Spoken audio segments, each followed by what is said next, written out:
I think I always made the comment that once another, always another. Ravel, ambitious, but brilliant!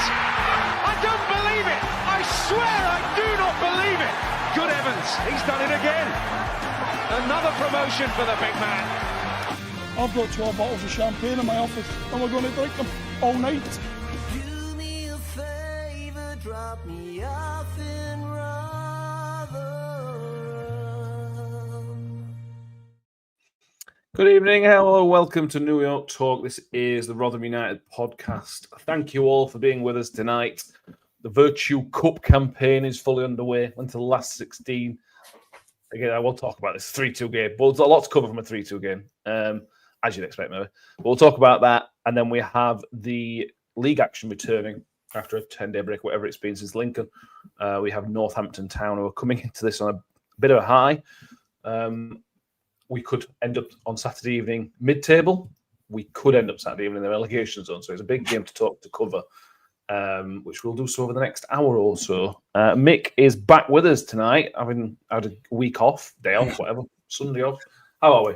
I'm all right, mate. I've spent Sunday night searching my drawers and cupboards and everything else for positivity, and you never know. I might have found some, might not. We'll see. I won't bet on it. No. We got Steve Exley was with us, and he took up the mantle of Grumpy Man, as he put it. So we got you covered. We had you covered. Cheers, Steve. Danny's back out. Danny, how are you doing, Danny? I'm doing all right. Lovely to be here. I hope you're all doing well. Yes, we are ready for. Does this weekend count as the start of the Christmas period, or is it Mansfield game where the Christmas period starts? Let's go with Mansfield. Yeah, if we win, then it starts the Christmas period, doesn't it? Yeah, depends on the result. We're going with that. Yeah, that's cool. Fisherman Sid's with us. Emma Woods is with us. Says the corner worked again. Let's keep doing that. We'll talk about that. Hey up says Kelly Bob's. David Carroll says good evening. We need 2 new keepers. What I want to that. Martin Holland's with us, as is Steve Grundy, Terry Fenby, Steve Gauntly. Tom Eyre is bottled on us tonight, but somehow can be in the comments. Disappointing, Tom. Unbelievable. Steve's with us as well. Let's go back to Tuesday night. The lowest ever attendance at New York Stadium. And I haven't yet found the stats. It must be up there as one of the lowest home attendances in Rotherham's history. Just 1,000 people. 1,083, I think it was, something like that. And 120 something of those were Tranmere fans. Yeah. So yeah, part of history we were, Mick. But footballing side, a good night, a really good night, I thought. Yeah, pretty much. It's bizarre, isn't it? We spoke about this on the night. The type of football that we play in that competition, and just there's a plan, there's a clear plan, there's a clear pattern to play to the way that they play.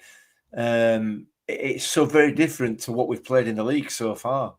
I first sort of noticed it realistically against Bradford. And, you know, we look to try and be patient to move the ball through the pitch on the floor, and we did it again on Tuesday night to a much greater degree than we've ever done in the league. So it'd be lovely if we could carry that into that sort of performance into the league, because it feels far more effective, and 3 goals suggests that it probably is. Admittedly against a League Two side, but nevertheless, you know, they weren't a bad side. They weren't particularly bad. You know, I've seen worse League One sides this season, us included. I have to be honest with you. So yeah, I'd love to think that it was going to be. That's the way we're going to look to play from now on. You know, it's rusty. It's not great. It's not slick. It's not fast. It's not polished by any stretch of the imagination, but we've got the players to make sure it gets polished. And if we were able to do that, we would be much more successful in this league than we have been so far. So, fingers crossed. It's a bit of a change of direction. Fingers crossed. Fingers crossed. Andre Green was the headline, though, Danny. He started his first game for 14 months. Got 45 minutes out of him, which I think is a really, really good return. And he didn't obviously win the penalty, but he he made a run down the left-hand side to cut inside, which resulted in a penalty. So if you can get Andre Green fit in League One, you're going to have he's a great player at this level. He's too good for League One, realistically, isn't he? So that's massive to get some minutes into him. Oh, absolutely. I'm so happy he started the game, and it's really amazing to see him back after such a long time out. What we sort of said just before he came back into the first team fold, we don't really want to pin our hopes on one player to make the difference, but he made a difference in those 45 minutes when, he's still really, really rusty with match sharpness. Yeah. And this was his first competitive game back since, in just over a year, wasn't it? That Southampton draw was the last time he played, I think. Was it? Yeah. Wow. Well, yeah, it's great to see him in a competitive fixture again. I'm glad it was this game and not a league game, because I think a league game, it would have been quite far off it, in terms of match sharpness. So perfect time to bring him back. He made a positive impact. Right decision to take him off at half time, just so we didn't completely blow him up on his first time back. But I hope we see him in the Northampton game at the weekend, because it'd be great to see him have a run out there as well, getting back into the proper nitty-gritty of this football league. Yeah, if he can do 45 minutes, we're good talking probably a couple of weeks away from playing 90 minutes or playing an hour, 75 minutes, and gradually building it up. It was a really, really good start from him. It looked fresh. It didn't look rusty at all, I didn't think. I thought he looked on it kind of straight away. So that's exciting. That is a really, really exciting. I think Rainer said after the game he's like a new signing. Yes, I was just thinking that as well. He will be like a new signing and inject a bit more enthusiasm and positivity into the squads. I think maybe that's why we play so well in Vertu Cup, because there's basically no fans there. Yeah, probably. I think the biggest thing about an Andre Green coming in, Mick, and this could have come in January when we signed somebody else, but it gives us a double threat now. I think what we've seen this season, sort of post-August, is other teams have gone, well, Malik Wilks is the only guy that's going to create anything. So we're just going to double up on Malik Wilks, or sometimes even put 3 on Malik Wilks. Yeah. And because Clark Harris is so immobile, he's fine at what he does, but he's immobile, and Numbi is a central striker, they can kind of not so worry about the left-hand side. Whereas if Andre Green's playing and Malik Wilks is playing, they cannot ignore either of those sides. So that should then weirdly help Malik Wilks, Andre Green playing. Yeah, it should. It should. But if you're going to argue that point, you would argue that Joe Humboldt should have been playing a lot more this season, because he carries a similar sort of threat as he should in that second half. When he hit the bar, and that led to the second or third goal. I can't remember, to Hax's goal. So you're absolutely right. What we've had to do, or what we've been doing, is spannering in players into positions that they don't usually really play, and that's cost us, I think. So, as you said, that front three, certainly in the first half, is going to cause a lot of teams problems if they all stay fit. I'm still, jury's still out on Clark Harris for me at the moment, because you absolutely nailed it there with your description of him. He is immobile a lot of the time, whether that's through injury or not. Who knows? We've been saying that all season, so it's probably not, is it? No. But Andre Green is a massive, massive boost to get him back. There's no way. I don't think there's any way he should be playing at this level. So, but he's obviously had a serious injury. He's been out for nearly a year or above a year. So he's got some rehab to do, and hopefully we can benefit from that. Yeah, I think next week break might be help if you can rinse 30 minutes, 35 minutes end Northampton, a week off, and then you go into the Christmas period. I wonder if he'll be able to start some of those Christmas games, which would be a massive, massive boost. We went in at half time 1-0 the night. Like I said, we got a penalty from the Greens' run, bit of pinball. Jonathan Clark Harris, 5 goals this season, 3 penalties. Look, he's always going to score penalties. I suppose that's comfortable. Does it matter how if you get to end of the season, he's got 20 goals and 8 of them are penalties? Does that matter? I mean, they all count, I suppose. If he gets 20 goals by the end of the season, I owe him a pint, but I don't think he will. I think it shows how he's contributing to the team more that 3 of his goals have been penalties this season. Don't get me wrong, it's great to have a nailed-on penalty scorer in the team, but it also shows that in open play, we don't quite know where to put him effectively. Like, don't get me wrong, early doors of the season, he missed chance after chance after chance. Could put it down to ring rust and getting into the game after he was being out injured in pre-season. But for me, a player of Johnson Clark-Harris's scoring ability that we've seen in League One with previous teams, he just needs to get his eye in more. I don't know what he does in training, but in terms of open play goals, he needs to get his eye in more because we can't rely on him scoring penalties. All right, fair enough. Our open play goals seem to be coming from corners now because I think we've had 3 in 2 games from the corner. So obviously we know how to set up and we know someone will get the head on it in the 6-yard box and probably score it. But why isn't it Clark-Harris in that area getting it? Why is it the centre half? You know, there's questions to be asked of it, but they all count at this point in the season, so I'm happy with it. Yeah, absolutely. Any complaints about going in half-time 1-0, Mick? I thought we were thoroughly the better team, comfortably the better team. Is it a concern that we were only going 1-0 up and the 1-0 up was a penalty? No, really. Not for me. I don't think so. I think the performance is the main thing that for me to take away from it, and the difference in style of play. That's the important part of it. You know, we've not played that way very much at all this season, and it's gonna take some time for him to gel and play in that fashion. And once they do, like I said, I think they'll really kick on. I'm not convinced that the management team wants them to do it. You know, it feels like, to me, it's a bit of a compromise.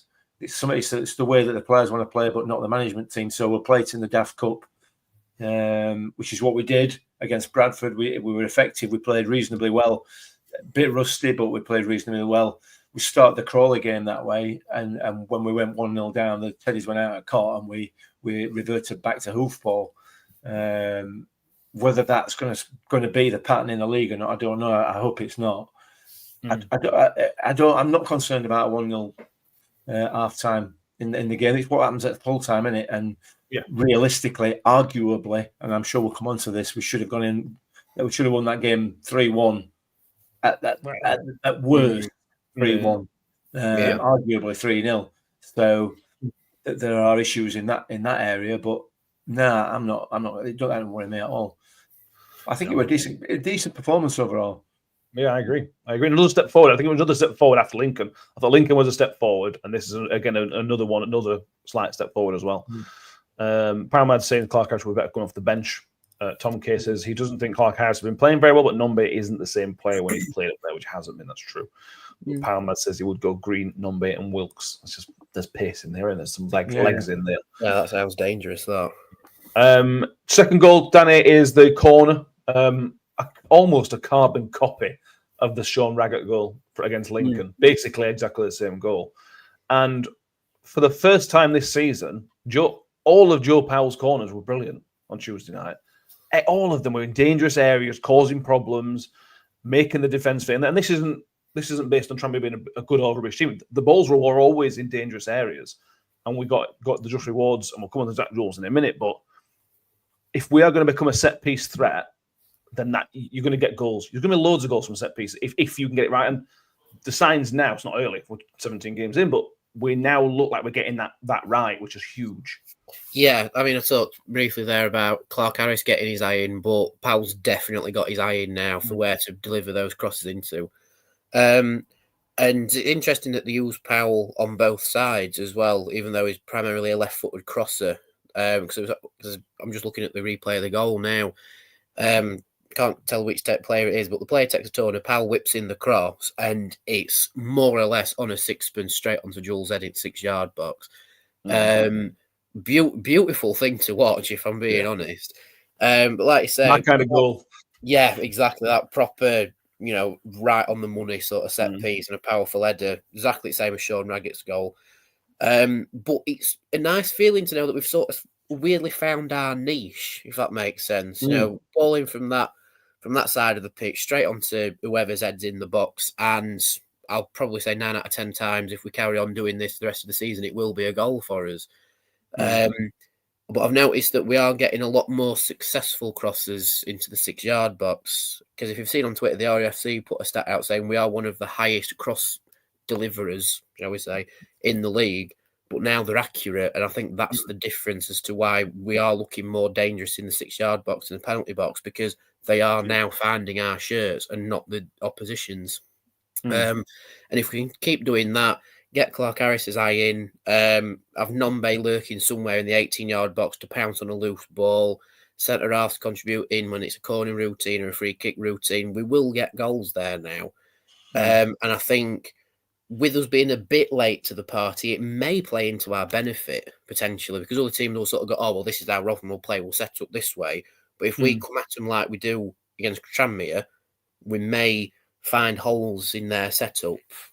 All right, fair enough. Tranmere found holes in ours, but we've certainly found holes in theirs, which was just to attack and put pressure on them, and it worked out for us. And if we do that in League One, we will catch out some teams. Did they find the holes, or did we just point them out? I mean, I've seen a couple chances on the extended highlights where they've just gone through our defence like they're not there. Yeah. So it may be a mix of the two. Like they found our holes and we sort of went, "It's there, please go through." But I'm sure we'll talk about their goals in a moment. But yeah, absolutely love watching the corner routine that we do at the minute. It's beautiful to watch. We finally got an entertaining piece of football out of this team this season. Thank God we have. Yeah.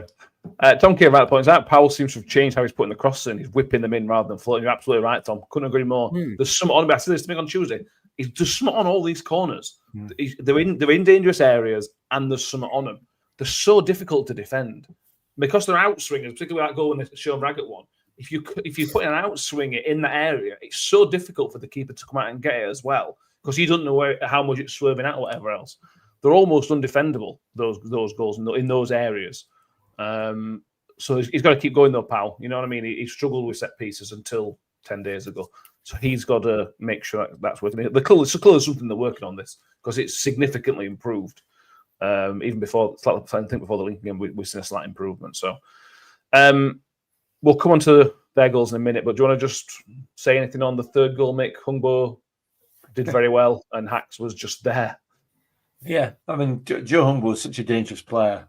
And he is such a, and I know he's had a couple of starts this season and not really performed when he has.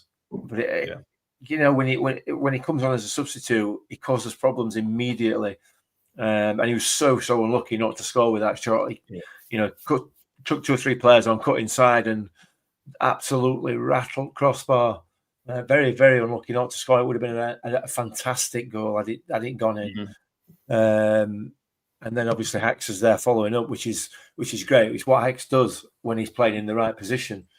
Yeah. So yeah, we're a decent goal, but the build up and the assist, if you like, if we can call it an assist off at crossbar from Hungbo, was outstanding.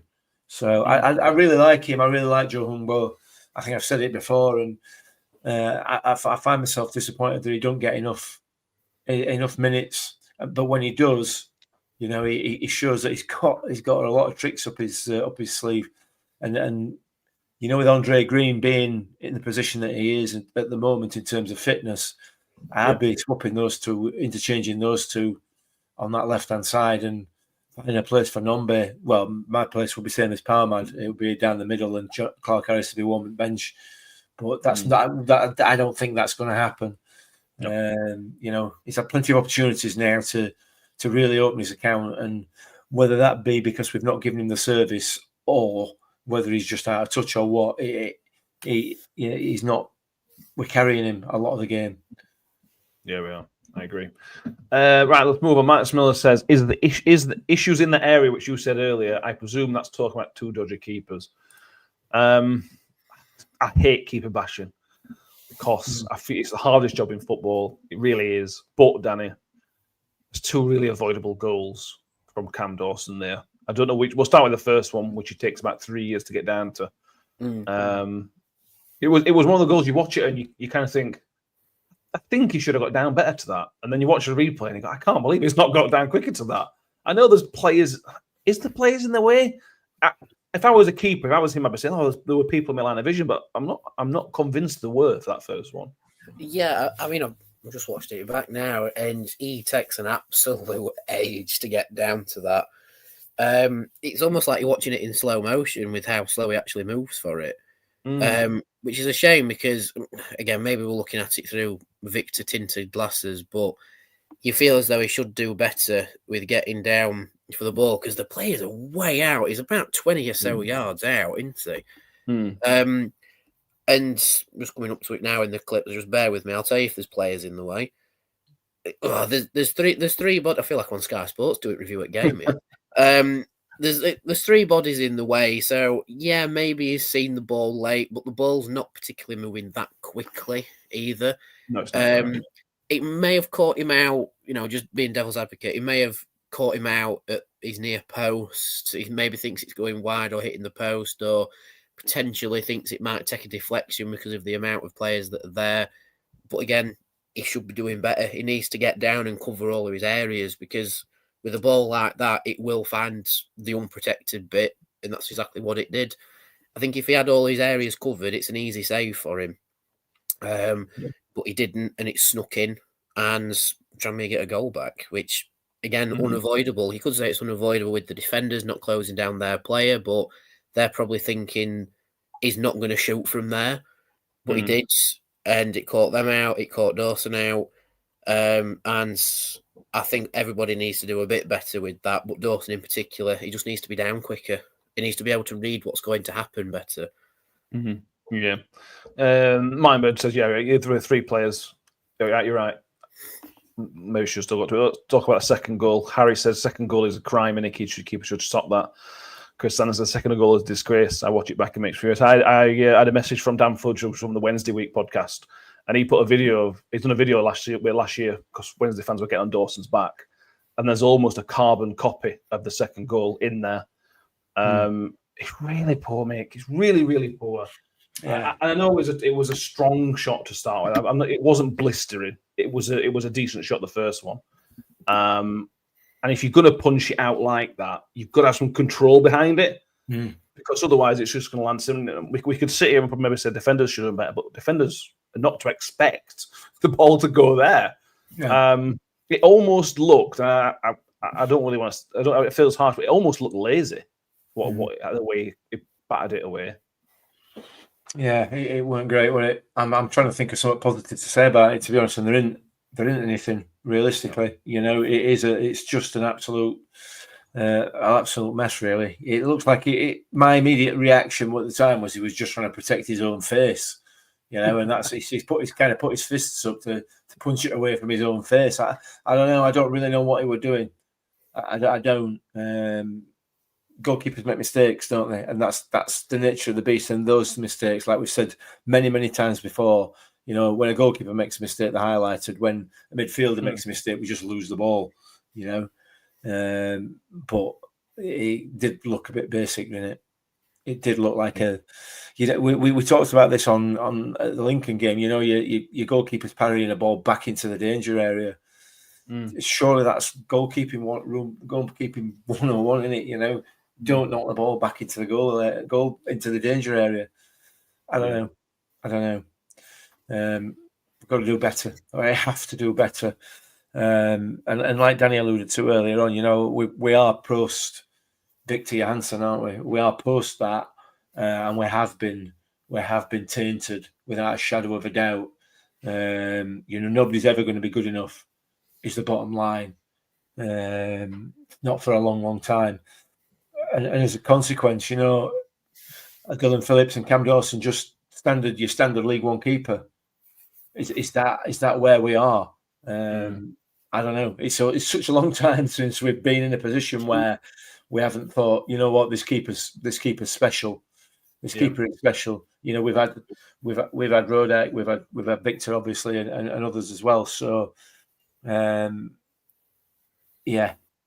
I'm like you. I don't want to call keepers. I don't want to call anybody out. Believe it or not.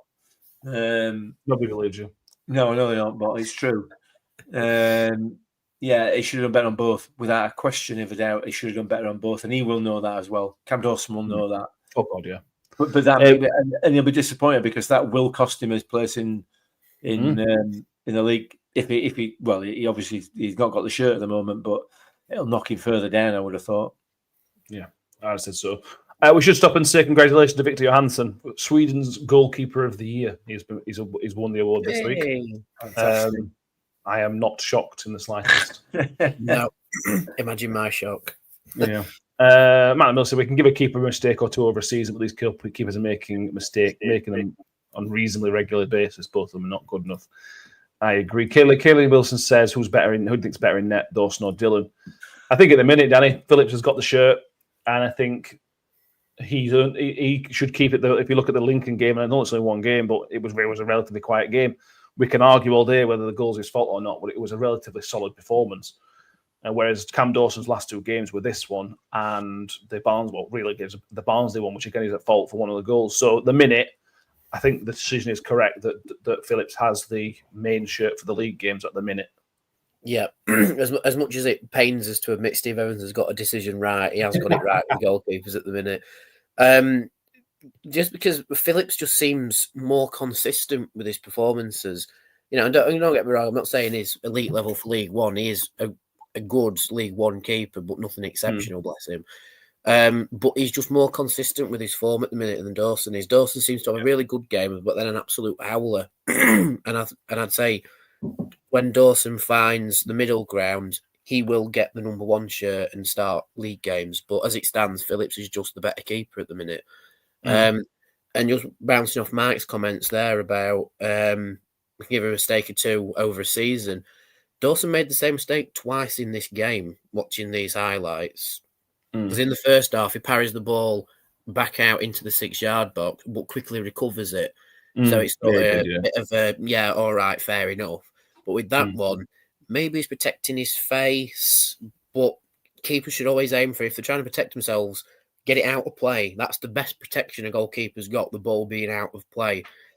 All right, you could argue that that James should stick to his man tighter because he seems to drift off, and that's why the Tranmere player just in open space is able just to tap it in.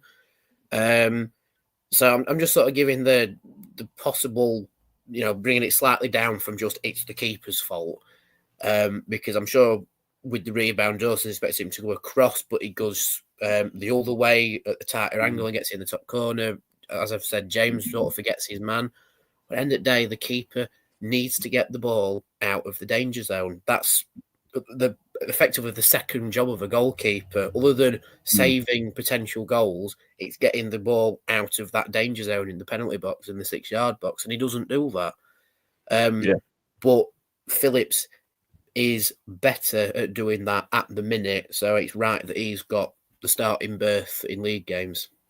Terry Mrs. don't think keepers are the only poor players. No, not necessarily saying that, but Cam Dawson was the one that kind of shone. And the frustrating thing is, Mick, what Tudor should have been is a massive confidence boost for those players, because we should have won that game at least 3-1, and we should have just cantered. Should have absolutely cantered it. But because of that mistake, I know it was only 2 minutes at the end, but for those 2 minutes at the end, you felt the panic. Only 1,000 of us there. But you could feel the panic in the fans, and you could feel the panic in the players going, "Oh God, we're going to throw this away," and that just takes the edge away of what should have been a really positive night, to get a bit of good feeling back. And I know it's only minor, but I think a comfortable 3-1 win would have everybody feel a lot better. Not just a bit better. I think it would have been a lot better.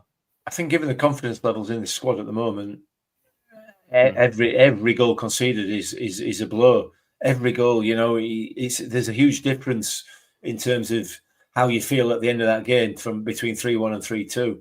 I know it's only a goal and it's only a poor cup competition, but it's a big difference, because you at 3-1 you're confident that you've put the game to bed and you've been the better side and so on and so forth. At 3-2 you're finishing the game, as you quite rightly say there, with a panic, and you're finishing it with a panic simply because the confidence levels are so low. And we know that defensively we are frail, incredibly frail. We've talked about Cam Dawson for that second goal. How that player's got through to get the shot off in the first place is criminal. And we're finding regularly now that both Rafferty and James are both getting caught on the overlap so many times, and that's what happened there. Which exposes that back line. It's something that has to be worked on, you would have thought. we've got two really, really experienced right backs and right back, left back. Very, very experienced for this level. Yeah. And they're getting beaten time after time after time with almost the same ball, just slotting that ball through. And so there were a number of issues with that goal, but it does, like I say, it knocks your confidence as a team. We needed a convincing win, and we almost had one. Yeah. Didn't feel like one at the end, and that's the issue, isn't it? Yeah, it is.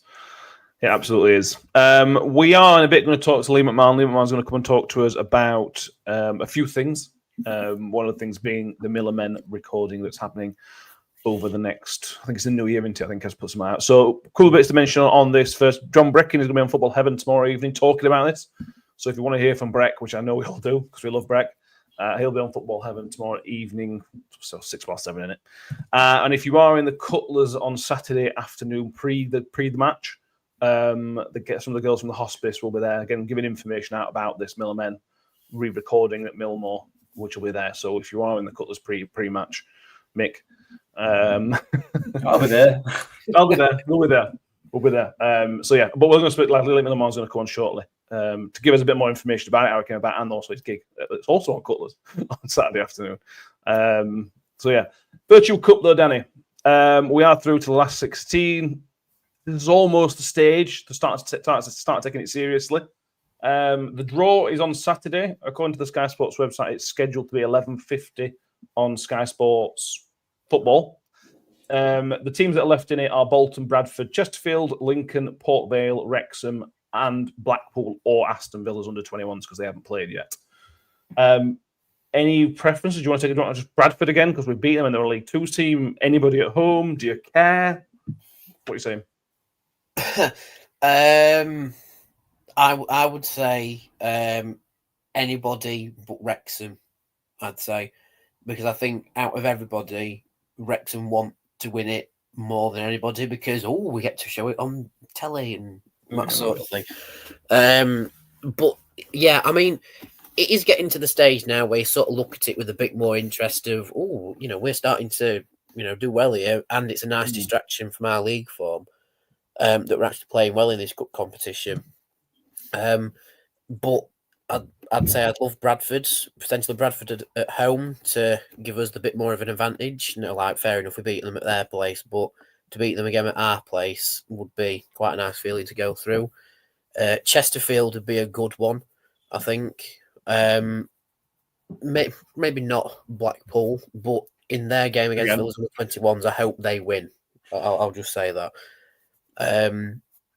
So I'd say Bradford or Chesterfield for me next round, but it's what it's like with this competition. A lot of people don't take it seriously until you're actually at Wembley.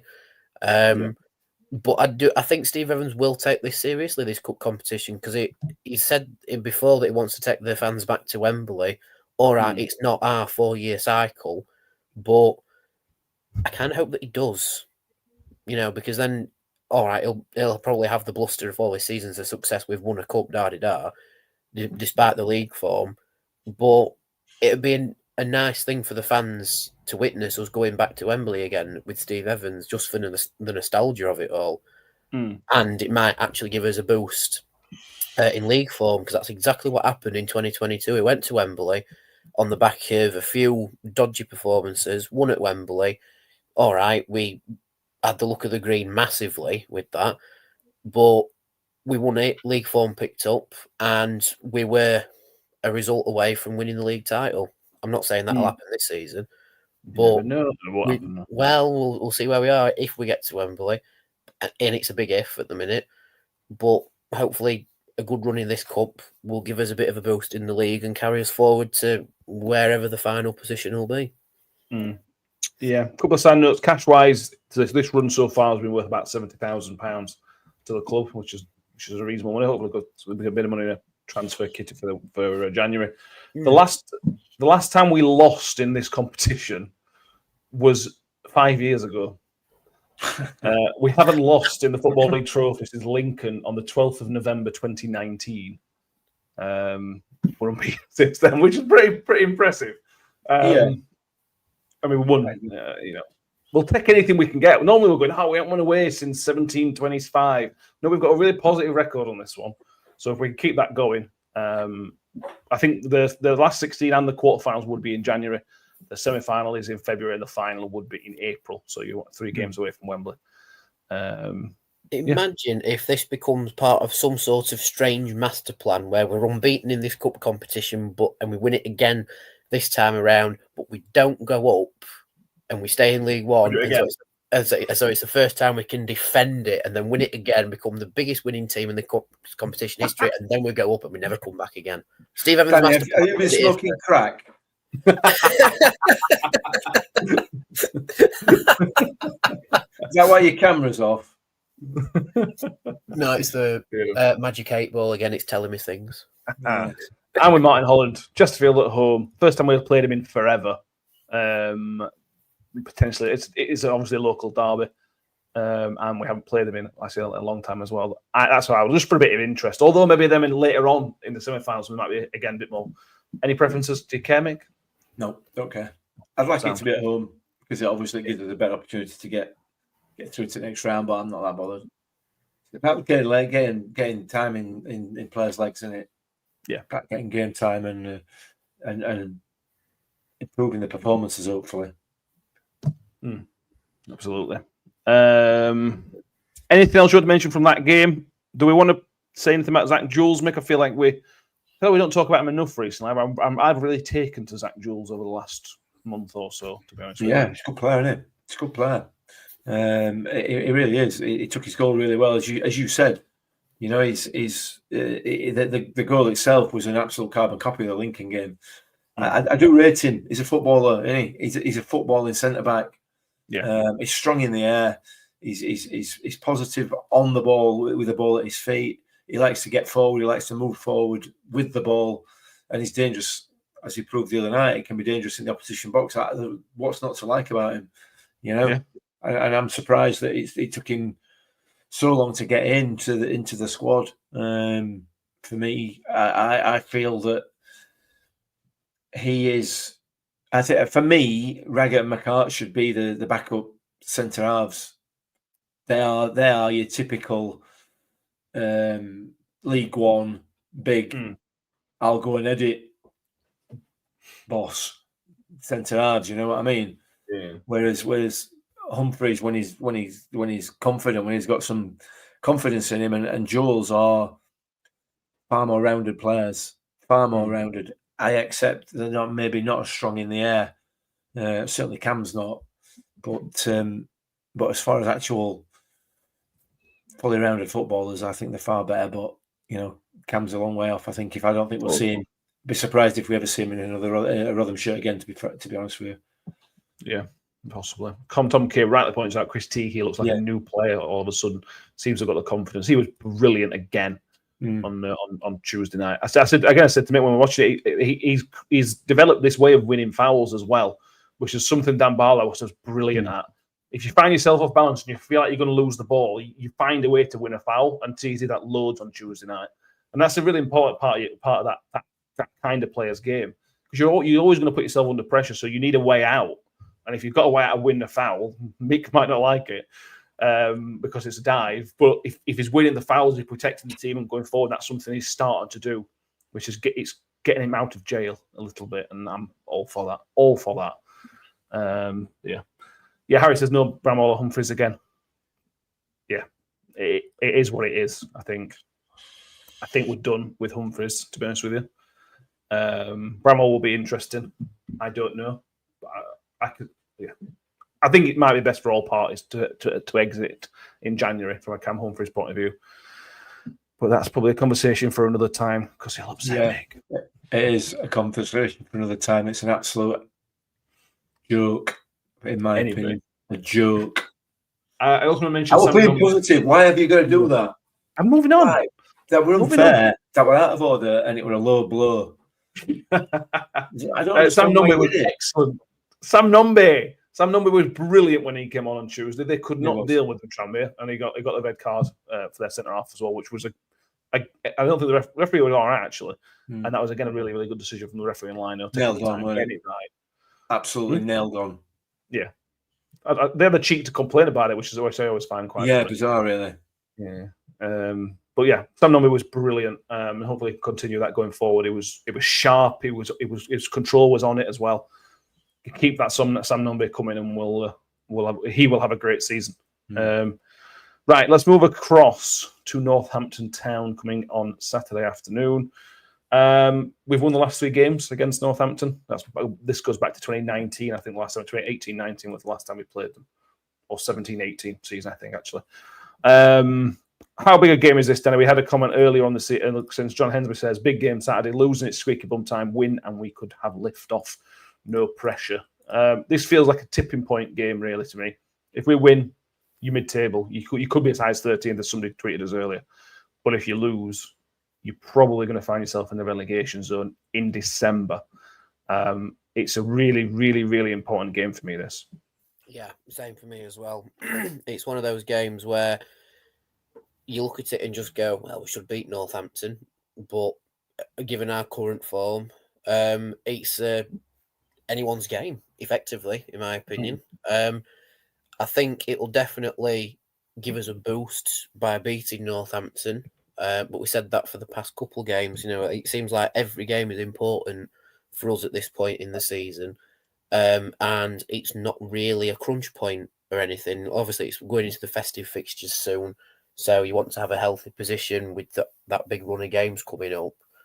But yeah, every game now is important for us. Every point is important for us. Because like you've just said there, if we win, then it punches us up the table a little bit and we're looking a bit healthier. If we draw or lose, then we're still looking over our shoulders at where the big red line is, and we don't want to be doing that before the festive fixtures, because then it's more intense, less recovery time, and given our number of injury-prone players, that may not help us. So this game is very important. It's very important in the sense of we need to up a game, play well, and just hopefully beat Northampton. And if we do, then we can all have a party in Cutlers after. Happy days. That is a wonderful segue, that, Danny. Thank you very, very much. You're welcome. Because Lee is joining us. How are you doing, Lee? I'm all right, mate. Did you plan that? Okay. Did you plan that? You know us too well to know that we did not plan that. How are you doing, Lee? First of all, it's been a few months since we spoke to you. How are things? Yeah, I'm good, mate. I'm good. Just ticking away. You know how it goes.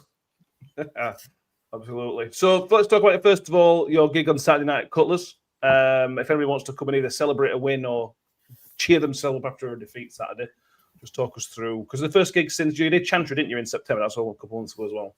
Yeah, I did Chantry in September. That was to launch the EP, the vinyl pre-order.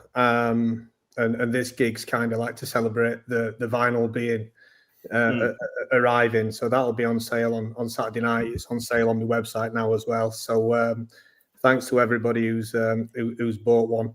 But the Cutlers, it's going to be the last show of this year. I'll be bringing a band as usual. Tickets are a tenner online in advance. I think there'll be 15 quid on the door. So if you all wanted to come, just save yourself a bit of dough and get them in advance. I've got to say as well that I'm donating £2 per ticket to the Rotherham toy appeal as well, the Christmas toy appeal. So £2 from every ticket goes there. Brilliant. Love that. Brilliant. So pay online, you can buy another pint in it. So save, you can get yourself another drink with the money you're saving there. Yeah. Just talk as well. We got the Miller Men recording that's happening in the new year. Just talk us through kind of how that came about, Lee, and how your involvement with it, and just tell us about it. About 18 months ago, I did one of Kev's Legends nights, and I felt like I needed. I'd done one of his Legends nights, or a couple of his Legends nights, and I kind of just played my own songs and then dropped me off in Rotherham, and people only knew dropped me off in Rotherham. So I figured I'd do another one that people might know. So I used a bit of artistic license and thought that I'd rewrite some of the the lyrics in the verse to kind of update them, and you kind of take somebody by the hand through his recent past, and we end up at kickoff on a Saturday in New York Stadium, and then a couple of days later I played it at Roadhouse, and I think you might have been there. I think you might have been there, Mick, with Victor's family out there. Yeah. And I just got talking to John Breckin about an idea that, what about if we tried to revive it and made it a fan initiative and kind of did it by the fans, for the fans sort of thing. So the idea for a long time was to go to Millmore and get a few of us on the terrace and singing along to the chorus and get it remastered. That's the original, that is, and then the B-side would be my version of it. And then as things have gone on, we've decided that we'll put Drop Me Off in Rotherham on there, and luckily and thankfully to the guys involved, they've just said throw another one of your tracks on to make it a 4-track EP. So I'm thankful for that. So that'll be a track called Good Times Are Coming. And we've had phenomenal support so far from everybody who's donated. Kev Johnson, as always, has been incredible in his thirst to get things moving. John Breckin has been fantastic in kind of pulling the strings and using his profile to get things moving as well. Danny Cannon's family are involved, and that's really nice, and we thank them for that. And then we've got other individuals in the background and sponsors that have come forward, and it seems like the project's getting a lot of traction. And obviously everything that we make is going to the hospice, which is the main thing, because it's a pillar of this town, and we should do all we can to look after it. You know what I mean? Yeah, definitely. We've got the QR code. If they're watching YouTube, if you can scan that QR code, that will take you to the Just Giving page, which is £20. Donate £20. You get a chance to get the AP, and also a chance to go down to Millmore and sing on the Tivoli like the good old days. Well, actually, we try to do it. It's going to be on, unless the massive spanner in the works. It's going to be on the 11th of January, so after the Bolton game. So if you're at the game, if you're not at the game, I think Ronnie and Breck are going to meet everybody who's involved, and walk and do a walk from New York over to Millmore. When we get to Millmore, the Boo family have been really good, and they're going to put some drinks on for everybody and make it a little bit more of a social event. And I think we're getting in there for 3:00 on a Saturday, which would be nice, wouldn't it? So hopefully 3 points against Bolton, then have a march over to Millmore and sing us hearts out like we used to do. That sounds like a good Saturday. It must be quite surreal for you to be a Rotherham fan, being at Millmore back in the day, singing and everything else, and now you're kind of behind this thing, singing this iconic Rotherham song at Millmore Help Organised. Must feel pretty great. It's fantastic. I love this town. I do. I want to paint it in a good light. I want to do good things for it. It's the reason I rewrote "Drop Me Off in Rotherham," because even though I know a lot of people like the original, it never said the things that I wanted it to say about the town. Really, it was kind of written as a bit of a laugh, and to me, it was that, and I'm glad that people liked it. But I think for it to have longevity and stand test of time, I think it has to honour the kind of hardworking, loving, caring community that this town's built on, in my opinion. And yeah, to be a Rotherham fan and to be involved in this sort of stuff, it's quite surreal. And yeah, I just love every minute of it. Absolutely. And just is there any teaser you give us for the new year? Any new albums coming up or new tracks, or is it just all in the works at the minute? No, well, this year was about, from a live perspective, I've been doing a lot acoustically and kind of releasing, reworkings of old songs from the Tivoli days or new songs on Spotify or digitally or whatever, Apple Music. This year was about trying to pull a band together, go out playing live, let people know whether they remember me from Tivoli, whether they even know what Tivoli were or not. Do you know what I mean? But here I am. I'm kind of back playing live. It's been nice that a couple of lads in the Tivoli agreed to join the LPMC kind of backing band, whatever you want to call it.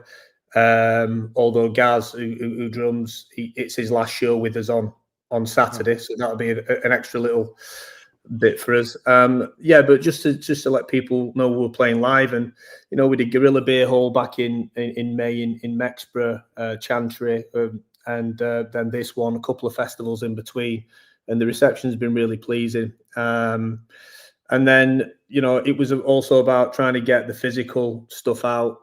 So pardon the pun, but I've got one of the CDs here, and that's also on vinyl as well. So that's been really pleasing. Hard work to get over the line, but delighted that it's out next year. What I've just shown you there, that's Lonely Boy Bar Part 1, Part 2 will be slated for next year. And the gigs will be kind of like we'll be reaching further out than Rotherham. With a couple of shows in Sheffield already booked. One supporting Matt Hook, who's a really good guy.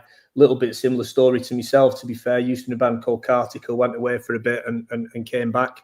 That's at Sydney Matilda on February the 1st, but that's pretty much sold out. And then I've not announced it yet, but I may as well tell you because it's not like I'm Oasis, is it? It's not like people are. I'll be headlining Yellow Arch Studios in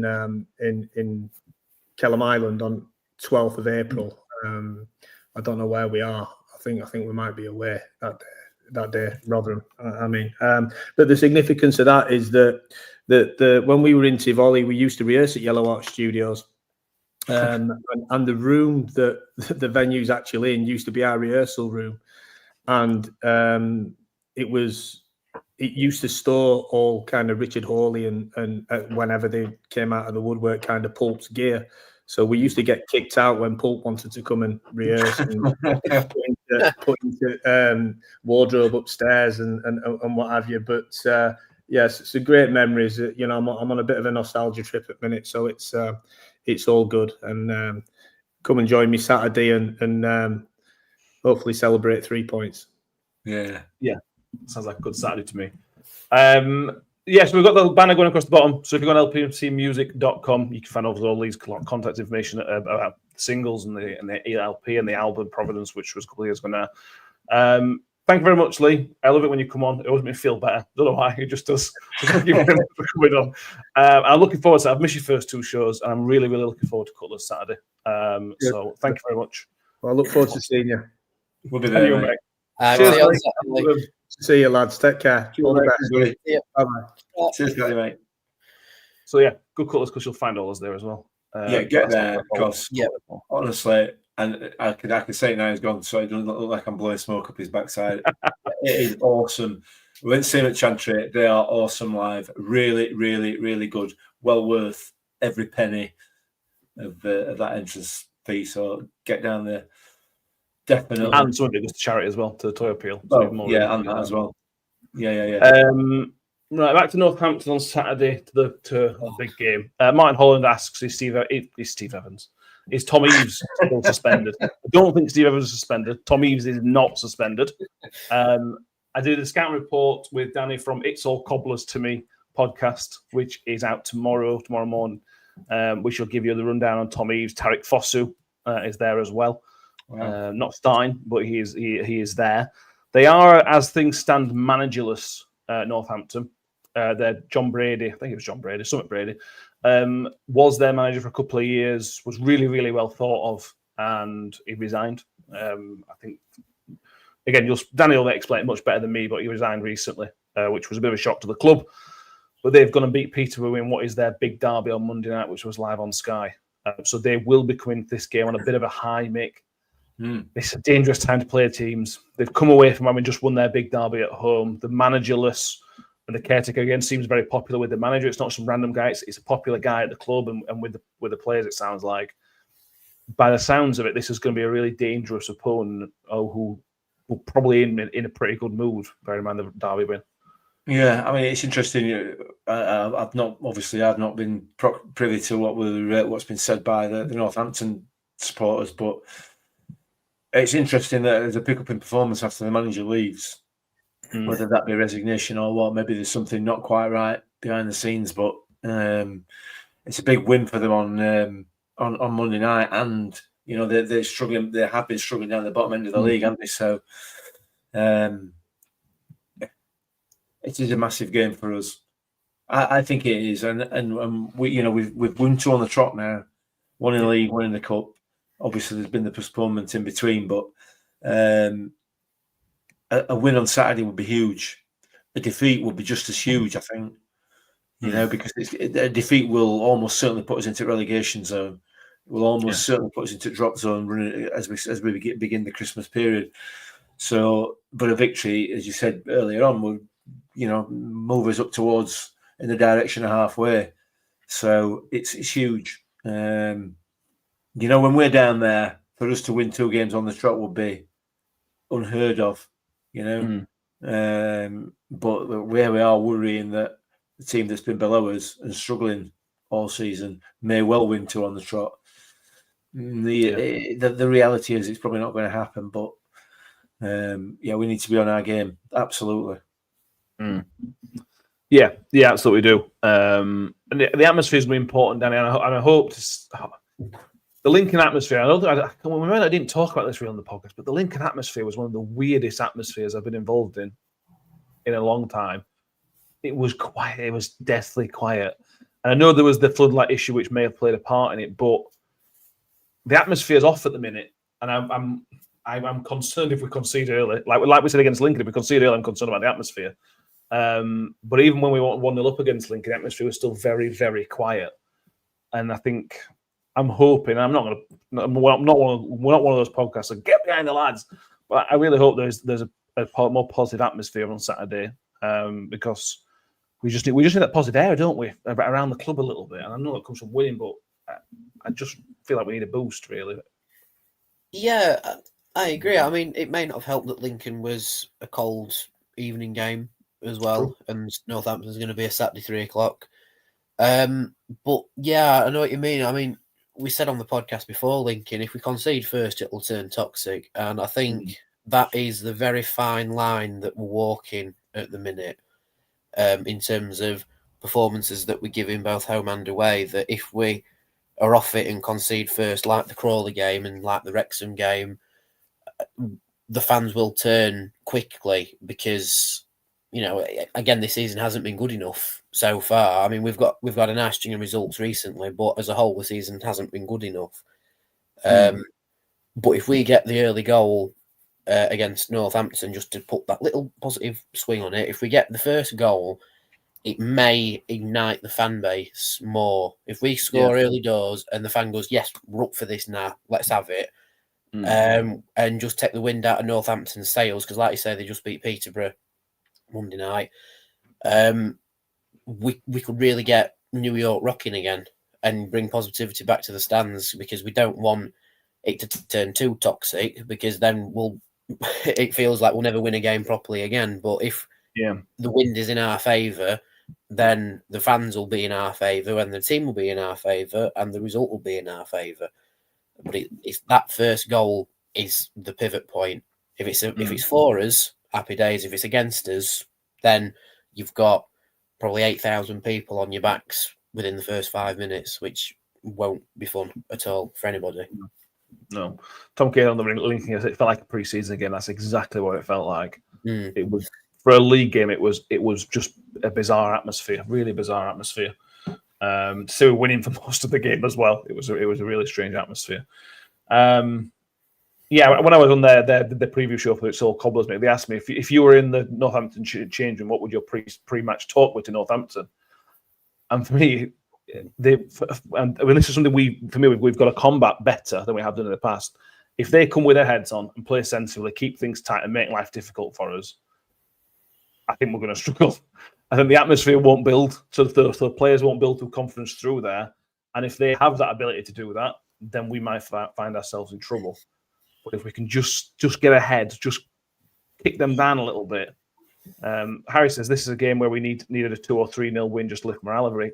Imagine the lift everybody get from a comfortable win on Saturday. It'd be unbelievable. It would be, and I can't remember the last time other than Cardiff back in the last game of season. I can't remember a comfortable win. It seems such a long time ago since we've had one. Yeah, it does. So yeah, it'd be huge. It would be huge. I mean, for me, if my suggestion to them would be play with some width, attack the two full backs, and you'll get plenty of opportunities to get ball in box. So we are frail at the back, aren't we? Still, we showed that on Tuesday night. Whether it be defensively, i.e. the players or the goalkeeper, we are frail. So yeah, it's massive. It's big. It's a big game. And look, given positive as I'm trying to be, given the performances that we've had this season, both home and away, I think it's a massive ask to expect the supporters to get behind what's happening at the moment. A massive ask, too much to ask, I would argue, because we've been let down so many times. So, it's down to the players to strap on and get going. Get everybody going. Give us a lift. Crack on is what I meant. But anyway, whatever, get on with it. And give us something. Play with some confidence. Play with some freedom, which we've not been able to do for whatever reason. So we need a win. We really need a win on Saturday. Yeah, we do. You talked about I was doing some little bit of research for something else we're doing, and this calendar year, which we've got 4 or 5 games left now, we've won 7 games this year. 7 games in what is 38. So we've picked up 29 points in 38 games in this calendar year. And that if anybody needed any evidence of why the fans, by the way, this is not me sitting here criticizing fans for the rubbish atmosphere. I'm with them. I'm sat there as well. I understand it, and that's why that right there is why the atmosphere like it is. Yeah, one of those was an away win, so only 6 wins at home in a calendar year it's not good enough. There's no ifs or buts about it, but if anybody's questioning anything, that gives a lot of answers. Yeah, last time we won by more than 3 goals, Mick, or 3 or more goals, excluding Cardiff, was Blackburn, the 4-0 win on early 2023, 14th of 2023. Yeah, how bright the world looked. Oh, it did, yeah. That game. Yeah, and I mean, to be fair, a couple of games later, Warney went, and that weren't it? No, Blackburn with Matt Taylor in the new year. Was it Matt Taylor, that one? I thought that was. You're thinking of Blackpool. All right. No, I'm thinking of. I thought Warney was still here in that game. The Blackburn. Your memory's terrible. Flying eye. So your memory is really, really bad. I've only just remembered you came to me instead of Danny 2 minutes ago. So. Yeah. Well. Yeah. Because Hack scored, and Hack didn't play under Paul Warne, did he? I have no idea. We're doing a podcast about Rotherham United, didn't it? Who?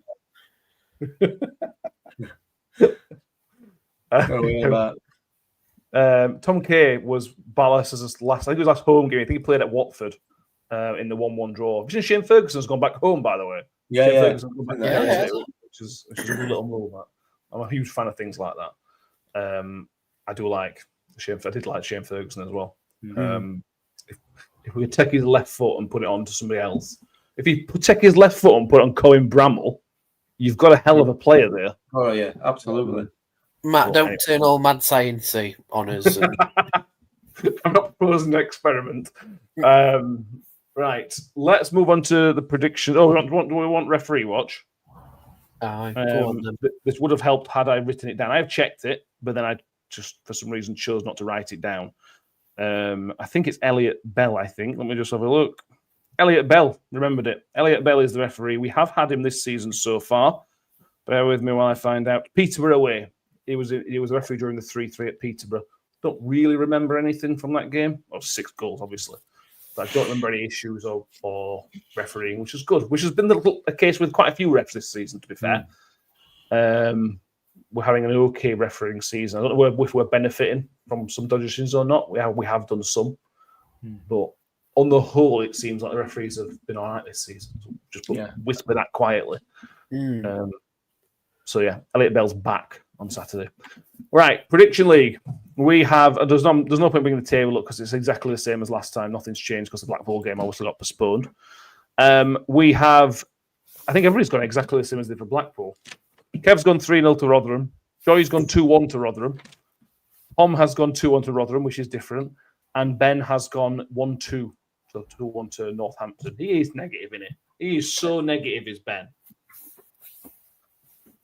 Yeah, he is. So negative, he won't even turn up to podcast. Ooh. Better things to do with his life. Danny, talk to me.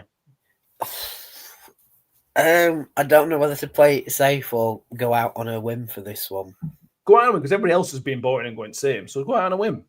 I mean, the Tranmere game showed we are capable of scoring goals, and we've picked up a bit of form scoring goals from set pieces. I don't know how now Northampton are with set pieces, which is why I'm a bit 50-50 either way. You know what? Sod it. I'm going to go out on a whim. I'm going to say Rotherham will win 3-1. 3-1. Different. Like it. It's more like it. Mick, what are you doing? Well, I'm going to leave my whims at home and I might go out on a limb instead. I think I probably will. I'll try and call Tom's bluff because he's the one that's breathing down my neck at the moment. I'm going to go 2-0 Rotherham. I'm going to say we're actually going to keep a clean sheet, which I think is mad.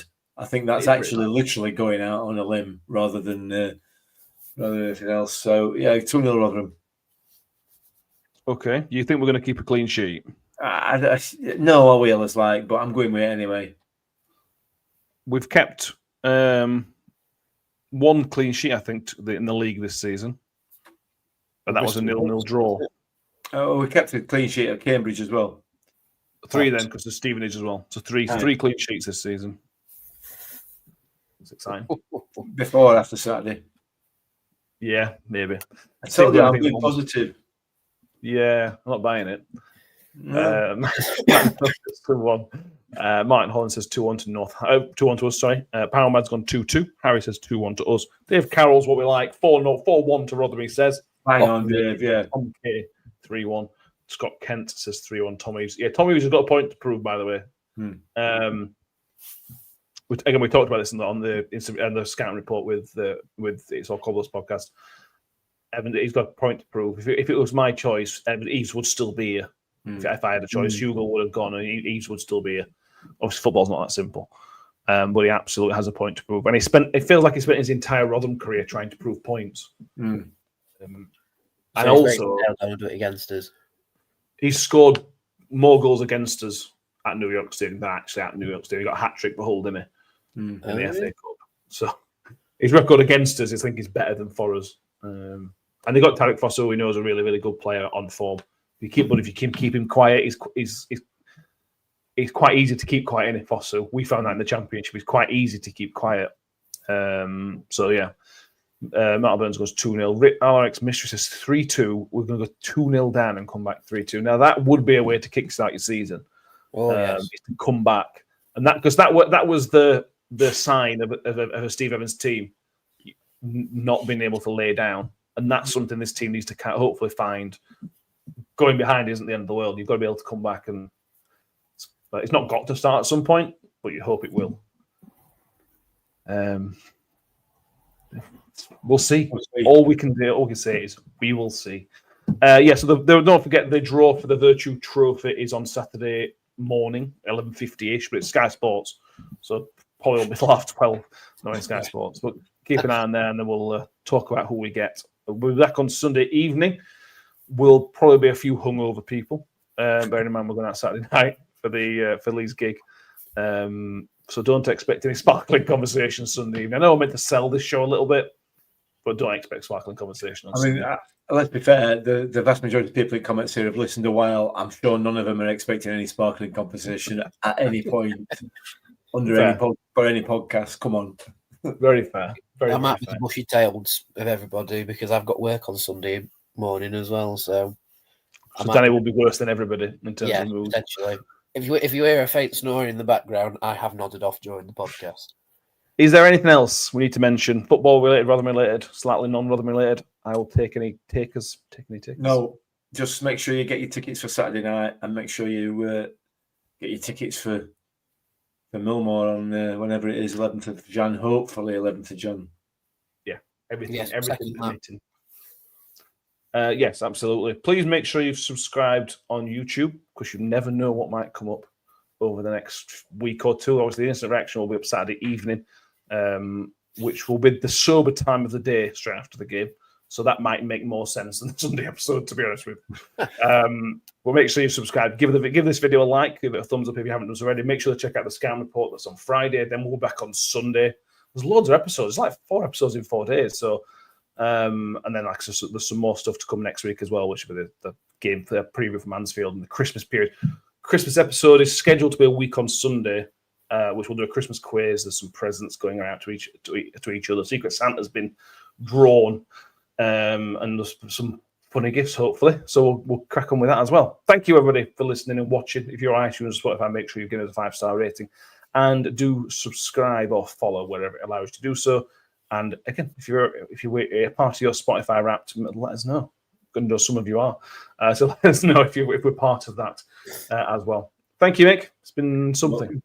Yeah, it's something. Yeah. And Danny, thank you very much, mate. It's good to have you back. Always a pleasure, lads. Thank you very much. We'll see you all on Sunday, and thank you all for watching. We'll see you next time. And as always, didn't come out. Up the Millers.